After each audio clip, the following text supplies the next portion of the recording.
said to the priest, I said, it's like having a foot in both worlds. I can't do it anymore. I feel like I got to get out of this. And he says, well, just stop the drinking. Just stop the drinking for a month. When you go to the restaurant, go ahead of time and tell the waitress, when I order this, just make it, if it's going to be Jack and Coke, just do Coke for my order and don't tell anybody. And I go, okay, I can do that. And I walk out of the church, and standing at the front of the door, like 3 feet back from the door of the church, is this very, very, very handsome guy in this amazing, like you could tell it was like a custom-made suit and everything. He looked like he walked off a magazine. But he's just standing there. That's kind of unusual because New York is like always people are moving. There's nobody standing around alone staring at the church doors. So I made a note of him, walk past him, and I start going towards my office. And he comes up next to me and grabs me by the arm, which, again, nobody does that because you'll get punched in the face. You don't grab people.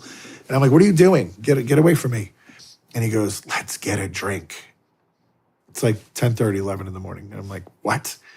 I go, get away from me. And I switched directions and then headed home because home was only like 2 blocks away. I get to my building.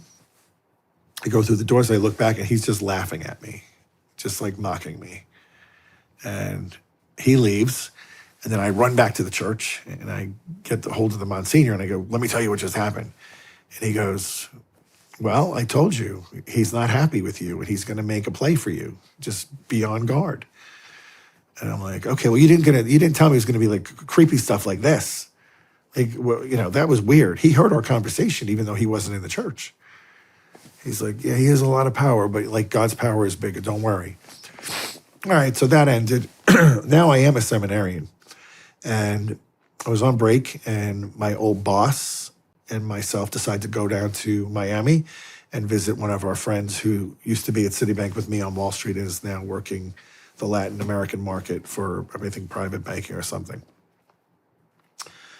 And she sets the whole day up. We're going to have kind of a brunch at this place called Nikki Beach, which is, again, one of these very exclusive bottle service, fancy places. We go, we sit down, we order, and the 2 ladies are looking over my shoulder, and they're noticing this guy. They're like, oh my gosh, this guy's so handsome. Look at him, he's amazing. And I'm not really paying attention until he starts walking over to our table.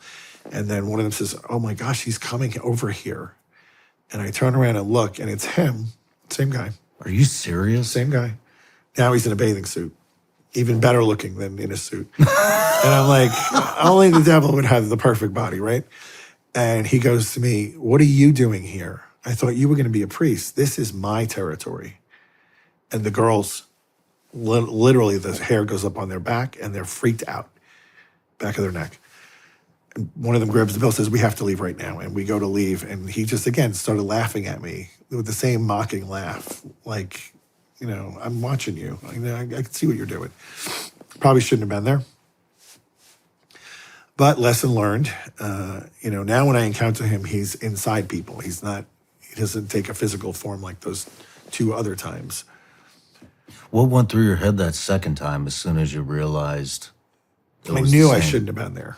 Like, this isn't a place for a seminarian, There was more than just drinking going on. They had little cabanas where people are coupling up and doing things, and all the basic capital sins are happening. Yeah, yeah. So, fool me once, shame on me. Wow.